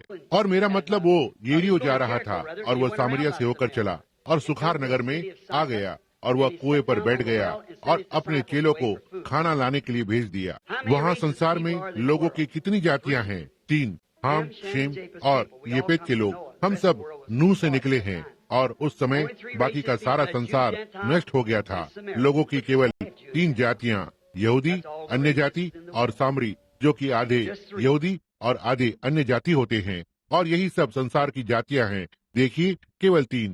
परमेश्वर में हर चीज तीन में सिद्ध होती है। जिस प्रकार की ये तीन, जिनके लिए मैं आज रात्रि बात कर रहा था, विरोध के तीन चरण, वचन देहधारी हुआ के तीन चरण, और आदि आदि, समझे। और अब वह जो यहूदियों से बात कर रहा था, फिलिप्पुस को बताया, जब उसने नतनएल को लाया कि वह कहाँ पर था, और कहा, मैंने उसे देखा जब वह पेड़ के नीचे था। उसने कहा, अंद्रियास पतरस को लाया। उसने कहा, तेरा नाम शमौन है और तुम्हें अब से पतरस बुलाया जाएगा। कहा कि तू योना का पुत्र है, समझे। अब वे सारे यहूदी थे, लेकिन यहाँ वह अन्य जातियों के पास आता है। अन्य जातियों के पास नहीं, परंतु एक सामरी के पास। अब ये अन्य जातियों का समय है। उसने ऐसा कभी भी अन्य जातियों के बीच में नहीं किया। पवित्र शास्त्र में ढूंढे, कभी नहीं, परंतु उसने लूका 22 में प्रतिज्ञा की है कि वो इसे अपने आगमन के ठीक पहले से करेगा। परंतु वो वहाँ पर बैठ गया, और एक स्त्री, आधी यहूदी और आधी अन्य जाति वहाँ पर आती है, और उसने उससे कहा, स्त्री, मुझे पानी पिला। उसने कहा, क्यों? तुझे यह नहीं मांगना चाहिए। हम लोग यहाँ पर एक अलगाव है। तू यहूदी है और मैं एक सामरी हूँ। उसने कहा, परंतु यदि तू जानती कि तुझसे कौन बातें कर रहा है, तो तू मुझसे पीने को मांगती। वह क्या कर रहा था? उसकी आत्मा से संबंध स्थापित कर रहा था। और जैसे ही उसने उसकी परेशानी को मालूम किया कि वो क्या थी, अच्छा, तो उसने उससे कहा, अपने पति को बुला ला। उसने कहा, उसके पास कोई नहीं है। उसने कहा, यह ठीक बात है, तेरे 5 हुए थे। अब देखिए, जब फरीसियों ने उसे ऐसा करते देखा, ठीक है, वह विरोध ठीक वही वचन में है। उन्होंने क्या कहा? उन्होंने कहा, यह मनुष्य बालजबूल, एक ज्योतिष विद्या बताने वाला है, समझे। और यीशु ने कहा, यदि कोई ऐसा पवित्र आत्मा के लिए कहेगा, जब वो आकर यही करेगा, वह कभी क्षमा नहीं किया जाएगा। यही आपका विरोध है, समझे। परंतु उसने कहा, तब उस समय तो वह उन्हें क्षमा कर देगा, क्योंकि पवित्र आत्मा नहीं आया था, बलिदान का मेमना मरा नहीं था। परंतु तब स्त्री ने ऐसा नहीं सोचा। स्त्री ने कहा, श्रीमान, मुझे प्रतीत होता है कि तू एक भविष्यवक्ता है। उनके पास सैकड़ों वर्षों से भविष्यवक्ता नहीं था। कहा, मुझे प्रतीत होता है कि तू एक भविष्यवक्ता है। अब हम जानते हैं कि मसीहा, जो कि मसीह कहलाता है, जब वो आता है तो वह यही करने जा रहा है। ठीक है, यदि यही जो उसने किया, तब तो वो कल और आज एक सा है। और ऐसे ही उसने अपने आप को तब प्रकट किया। क्या यही बात आज नहीं है? होनी ही है। अब यहाँ एक महिला है और एक पुरुष फिर से मिलते हैं। यह वो महिला नहीं है, मैं वो पुरुष नहीं हूँ, परंतु फिर भी वही पवित्र आत्मा यहाँ पर है, और उन्हीं कार्यों को जो उसने किए, प्रतिज्ञा की है कि हम वही कार्य करेंगे मनुष्य के पुत्र के दिनों में, जब वो प्रकट होगा। अब मैं आपको नहीं जानता, और आप जानते हैं कि यह सच है। हम लोग पूरी तरह से अपरिचित हैं, और आप यहाँ खड़ी हैं। कुछ है, हो सकता है आपके साथ कुछ गड़बड़ी है, हो सकता है ना हो, मैं नहीं जानता। परंतु यदि प्रभु यीशु मुझ पर पवित्र आत्मा के द्वारा प्रकट करेगा कि आपकी क्या परेशानी है, तो क्या आप विश्वास करेंगी कि यह परमेश्वर का पुत्र है और कोई मनुष्य जाति नहीं है? यह तो केवल एक बाहरी ढांचा है। यह मंदिर जिसको परमेश्वर उपयोग में लाता है, किसी को भी जिसको उसने चुना है, वह अपने सर्वोच्च अनुग्रह और चुनाव से करता है। परंतु आप विश्वास करें, क्या आप करेंगी? सभा में से कितने लोग इसका विश्वास करेंगे? यहाँ हम दोनों ज्योति के सामने खड़े हुए हैं। इससे पहले जीवन में हम कभी नहीं मिले। कोई अनुमान भी नहीं है कि यह महिला कौन है, यह क्या है, यह कहाँ से आई है, क्या चाहती है। मैंने इसे अपने जीवन में कभी नहीं देखा। वो महिला जो नीचे बैठी है, मैंने उसे वहाँ अपने जीवन में पहले कभी नहीं देखा। परंतु देखिए, यहाँ पर मैं आपके लिए क्या करने का प्रयत्न कर रहा हूँ। अब आपसे उस विरोध को दूर करूँ और वचन पर विश्वास करें। जब वचन यहाँ हमारे बीच में देहधारी होता है, वचन हमारी देह में जीवित हो जाता है, यह परमेश्वर की उपस्थिति को दर्शाता है।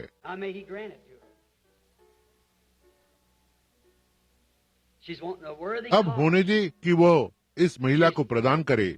यह उपयुक्त बात को चाह रही है। यह बालक रहित है। यह एक बालक चाहती है। यह लगभग 40 वर्ष की है। निश्चय ही यह असंभव नहीं है। अभी वे लोग यहाँ बैठे हैं, वो स्त्रियां जो अपने जीवन भर बांझ रही थी और इस मंच पर इसी प्रकार आई, और प्रभु ने उन्हें बालक दिए। जो जानते हैं, आप में से कुछ अपने हाथ उठाएं। देखा, मैंने एक छोटी प्रियसी लड़की को उस दिन रविवार को यहाँ से जाने के पश्चात गोद में उठाया था। रविवार दोपहर बाद प्रभु ने कहा कि उसकी माँ बांझ थी और वो छोटी लड़की, प्यारी सी छोटी सी चीज, क्या वो यहाँ पर है? कहाँ है वो? हाँ, यहाँ है वो, ठीक यही यहाँ नीचे बैठी है। माँ वहाँ पर बैठी है, यहाँ वह छोटी लड़की है, स्वयं देखिए उसे। यह परमेश्वर की ओर से बोला गया वचन था। अब क्या आप उस पर अपने पूर्ण हृदय से विश्वास करेंगे? क्या आप विश्वास करती हैं कि आशीष जो आपके पास है, जो अब आप अनुभव कर रही हैं, यह परमेश्वर उत्तर दे रहा है? यदि परमेश्वर मुझे बताए कि आपका नाम क्या है ताकि आप बालक का नाम रख सकें, आप विश्वास करेंगी? तो फिर श्रीमती थॉमसन, आप घर जा सकती हैं और अपना बालक पाइए, यदि आप पूर्ण हृदय से इसका विश्वास करें। क्या आप अपने संपूर्ण हृदय से विश्वास करते हैं? केवल विश्वास करें, शंका न करें, केवल परमेश्वर पर विश्वास करें। परमेश्वर परमेश्वर है। आप कैसे हैं श्रीमान? मैं समझता हूँ कि हम भी अपरिचित हैं। जहाँ तक मैं जानता हूँ कि कभी यदि मैंने आपको अपने जीवन में देखा है जब आप वहाँ आ रहे थे और मैंने सोचा कि आप भाई शेकेरियन के अंकल या वह जो भाई मैशगन गीत गाने वाले, जब आप वहाँ थे, और तब मैंने आपको देखा कि आप प्रार्थना पंक्ति में जा रहे थे।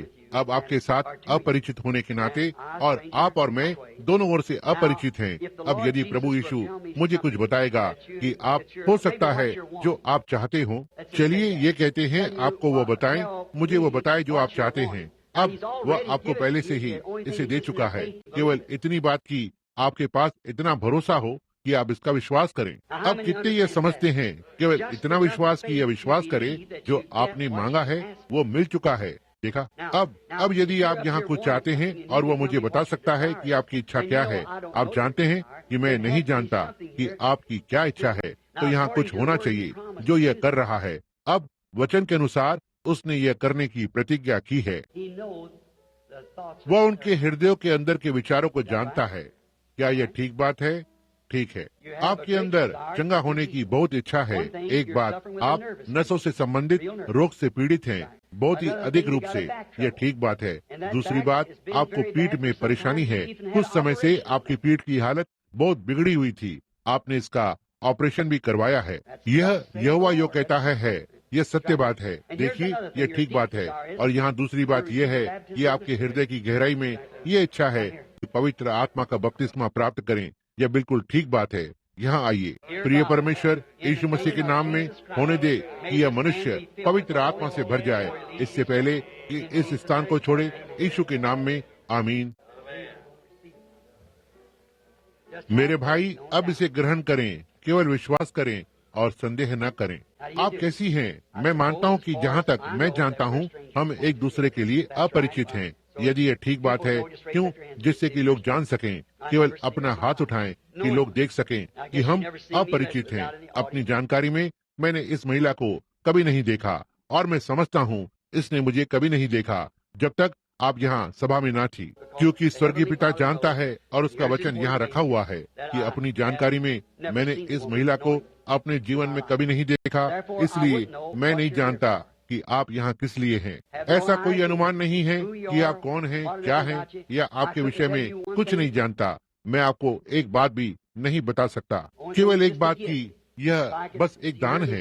यदि मैं कर सकता, जैसा कि आपने मुझे थोड़ी देर पहले मुझे कहते सुना, थोड़ा चलकर आइए, सुनिए वह क्या कहता है। जो मैं देखता हूँ मैं वही कहता हूँ, जो वो नहीं कहता मैं नहीं कह सकता। जो मैं अपने आप से कहूँगा तो वह गलत होगा, समझे? वह गलत ही होना है, परंतु यदि वह यह कहता है तो वह बिल्कुल सही होता है। वह कभी भी गलत नहीं हो सकता, वह कभी भी गलत नहीं हुआ। जब तक वह परमेश्वर बना रहेगा वह कभी भी गलत नहीं होगा। देखा, समझे? क्योंकि परमेश्वर गलत नहीं हो सकता। परंतु यदि परमेश्वर मुझे बता सकता है कि आप क्या चाहती हैं, आपकी इच्छा क्या है, या आप यहाँ किस लिए हैं, आपने कुछ किया है या कुछ भी इस प्रकार का, या आप कौन हैं, आप कहाँ से आई हैं, या जो भी वह मुझे बताना चाहता है, आप विश्वास करेंगी? धन्यवाद। एक बात यह कि आपके पैरों में तकलीफ है, आपके पैर आपको परेशान करते हैं, यह ठीक बात है। अपना हाथ उठाएं। आपको स्त्री रोग है, महिला वाली परेशानी, और आपके हृदय में एक बहुत ही बड़ी इच्छा है, क्योंकि आपने अभी किसी को या कुछ तो खो दिया है। यह एक लड़का है और आपका बेटा घर छोड़कर भाग गया है, और आप चाहती हैं कि मैं प्रार्थना करूं कि वो वापस आ जाए। परमेश्वर स्वर्ग में है, उसका बच्चा उसके पास भेज दें और चंगाई दे। पवित्र आत्मा उस नवयुवक को आज रात्रि रोके और उसकी माँ के पास वापस भेज दे, यीशु के नाम में, आमीन। वह जो जानता है आपके पास, उसे वापस भेज देगा। चिंता न करें, अविश्वास करें, संदेह न करें, अपने संपूर्ण हृदय से केवल विश्वास करें। आप विश्वास कीजिए और बाकी सब परमेश्वर प्रदान करेगा। अब केवल उन 3 या 4 विचारों की भावनाओं को परखना। यह जो कुछ भी था, देखा, मैं बस आगे बढ़ता चला गया जब तक कि इसने मुझे अंधा न कर दिया। मैं इसकी व्याख्या नहीं कर सकता। इसकी व्याख्या करने की कोई विधि नहीं है। आप कहते हैं आपका अर्थ है यह उससे भी बदतर था जो आपने वहाँ 45 मिनट तक प्रचार किया, या और अधिक। आप सोचते हैं, जी हाँ श्रीमान, यदि यह 3 घंटों तक भी होता तो भी यह उतना नहीं होता। एक स्त्री ने हमारे प्रभु यीशु का वस्त्र छुआ था और ये लोग मुझे छू नहीं रहे हैं। क्यों? यह महिला जो यहाँ है, जरा इधर देखिए, वह कर सकेगी? अपने हाथ को मुझ पर रखें। देखा, महिला ने मुझे पूरी तरह से छुआ है। कुछ भी नहीं होगा, मैं केवल एक मनुष्य हूँ, परंतु इसे उसको छूना है। और मैं एक दान के द्वारा, बस यह होता है, मैं स्वयं में अलग हट जाता हूँ और केवल वही कहता हूँ जो मैं देखता हूँ, समझे? और बस यही है। देखिए, मुझे छूने से कुछ नहीं होता, परंतु यह मेरे द्वारा यीशु को छूती है। और इस प्रकार से इस महिला ने परमेश्वर को यीशु के द्वारा छुआ है। जब वो नहीं जानता था कि महिला के साथ क्या मामला है, उसने केवल उसका वस्त्र छुआ और जाकर बैठ गई। और उसने कहा मुझे किसने छुआ? और चेलों ने कहा, क्यों? हर कोई तुझे छू रहा है, तू ऐसा क्यों कहता है? उसने कहा, परंतु मैंने अनुभव किया कि मुझ में से सद्गुण निकला है। अब आप जानते हैं सद्गुण क्या होता है? सामर्थ्य। वह एक महिला के छूने से दुर्बल हुआ और वह परमेश्वर का पुत्र था। मेरे विषय में क्या है? एक पापी जो उसके अनुग्रह से बचाया गया है। आप जानते हैं यह क्यों अधिक है? क्योंकि उसने कहा, यह काम जो मैं करता हूँ तुम भी करोगे, तुम इससे भी अधिक करोगे, क्योंकि मैं अपने पिता के पास जाता हूँ। बढ़कर वहाँ इस प्रकार कहा गया है, परंतु सही यूनानी अनुवाद है, जो मैं करता हूँ तुम इससे अधिक करोगे। अब इस महिला को मैं नहीं जानता, मैं उसके विषय में कुछ भी नहीं जानता। यह भी मेरे लिए ऐसी ही अपरिचित है जैसे और लोग थे। हम एक दूसरे से अपरिचित हैं। केवल इसलिए कि लोग जान सकें, अपना हाथ उठा सकती हैं और कहिए, हम एक दूसरे को नहीं जानते हैं। अब परमेश्वर का पुत्र, यदि वो एक बार एक स्त्री से इस तरह से परिदृश्य में कुएं पर मिला और उसने उससे बात की एक क्षण के लिए, और वो जान गया कि उसकी परेशानी कहाँ थी, और उसने उसे बता दिया कि उसकी परेशानी क्या थी, और इस प्रकार से वह जान गई कि वो मसीहा था। अब यह आपने मुझे छुआ, मैंने आपको छुआ और कुछ भी नहीं हुआ, परंतु मेरा विश्वास दान के द्वारा और आपका विश्वास इस पर विश्वास करने के द्वारा उसे छू सकता है, और वो हमारे द्वारा बोल सकता है कि मुझ में से होकर आपसे। तब आप जान जाते हैं कि वो यहाँ ऐसे ही है जैसे सुखार के उस कुएं पर था। समझे? वो कल, आज और सर्वदा एक सा है।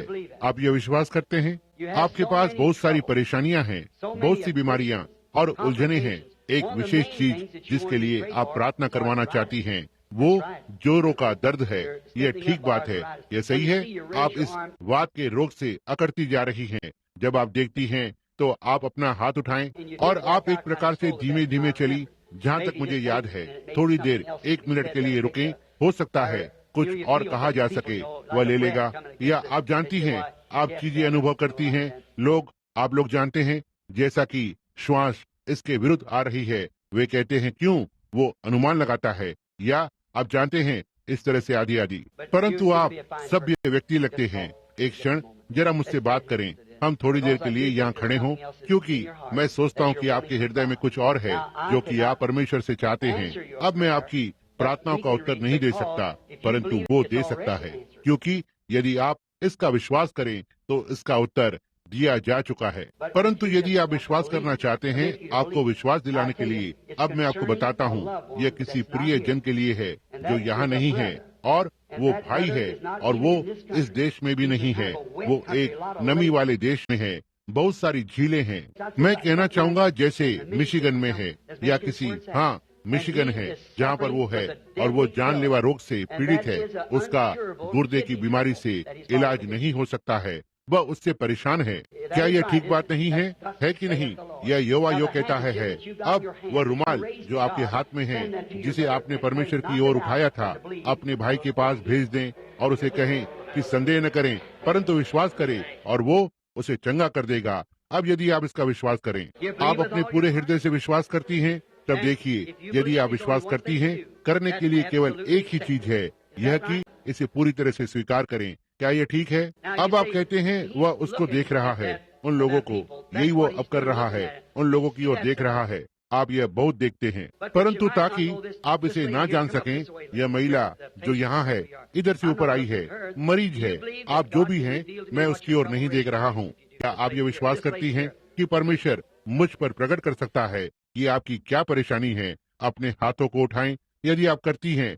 आप यह महिला मरीज, जी हाँ, जी हाँ। तब यदि आप अपने पूरे हृदय से विश्वास करती हैं, तो वो सांस यानी दमे की बीमारी आपको आगे से परेशान नहीं करेगी। ठीक है, घर जाइए और इसका विश्वास कीजिए। उस महिला की ओर ना देखें। क्या देखा? देखिए, आप इस ओर देखें, दर्शन चल रहा है, इससे कोई मतलब नहीं क्या होता है। आमीन। क्या आप नहीं देख सकते हैं? बिल्कुल सिद्ध रूप से जैसा परमेश्वर सिद्ध हो सकता है। आप भी विश्वास करते हैं? दमा आपको भी छोड़ सकता है। क्या नहीं छोड़ सकता? आप विश्वास कीजिए, यह छोड़ देगा। तो ठीक है, जाइए, प्रभु यीशु को बताइए कि आप उस पर विश्वास करते हैं। एक दिन आपको एक छड़ी साथ में लेनी पड़ती यदि यह जोरों का दर्द आपको अपाहिज बना देता, परंतु अब यह नहीं करेगा। आप नहीं कर रहे हैं, आप इसे विश्वास नहीं कर रहे हैं, कर रहे हैं। क्या आप विश्वास करते हैं कि आप ठीक होने वाले हैं? अपने मार्ग पर जाइए, यीशु मसीह आपको चंगा करता है। हृदय रोग लोगों को मार डालता है, परंतु यह आपको नहीं मारेगा। क्या आप विश्वास करते हैं कि परमेश्वर आपके लिए इसे चंगा करेगा और आपको चंगा कर देगा? अपने पूरे हृदय से विश्वास करते जाइए। कहिए, सच में मैं इसके लिए विश्वास करता हूँ। आप अंग्रेजी बोलते हैं? आप अंग्रेजी समझते हैं? कोई तो अनुवादक आए। हाँ, ठीक है। क्या आप उसे बात बताएंगे जो मैं उस महिला से कहूँगा? उसे बताएं, यदि वो विश्वास करेंगी तो पेट का रोग उसे छोड़ देगा। वो इसका विश्वास करेंगी, आपकी पीठ का रोग भी आपको छोड़ देगा। इसलिए अब अपने मार्ग पर जा सकती हैं और चंगी हो जाएं।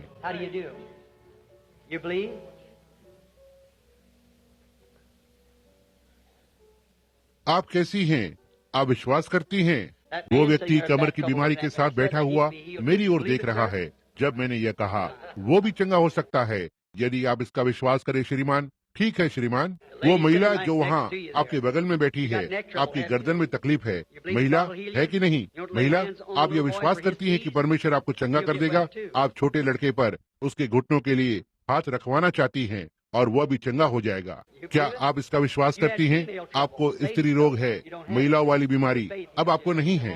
आपके विश्वास ने आपको चंगा कर दिया और आपको स्वस्थ कर दिया। क्या आप विश्वास करते हैं यीशु मसीह कल, आज और सर्वदा एक सा है? तो फिर अपने हाथों को एक दूसरे पर रखें और इस विश्वास की प्रार्थना को करें।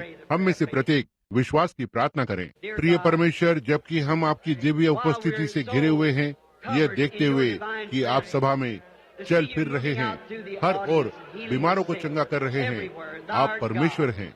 मैं प्रार्थना करता हूं कि आप इस समस्त सभा को चंगा कर देंगे।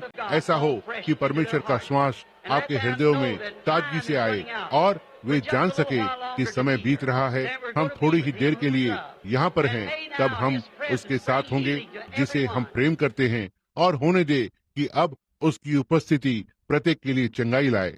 हम शैतान को दोषी ठहराते हैं, हम उसके हर एक कार्यों को बेकार या दोषी ठहराते हैं। यीशु मसीह के नाम से शैतान लोगों में से बाहर निकल जा। वे सब जो उस पर विश्वास करते और अपनी चंगाई को ग्रहण करते हैं, अपने पैरों पर खड़े हो जाएं। कहें कि अब मैं अपनी चंगाई को ग्रहण करने के लिए खड़ा होता हूँ, मैं इसका विश्वास करता हूँ। अपनी स्थिति की परवाह न करते हुए यदि आप वास्तव में विश्वास करते हैं तो खड़े हो जाएं। अब अपने हाथों को उठाएं और कहें, प्रभु यीशु, आपका धन्यवाद हो कि आपने मुझे चंगा किया। परमेश्वर आपके साथ हो। आमीन।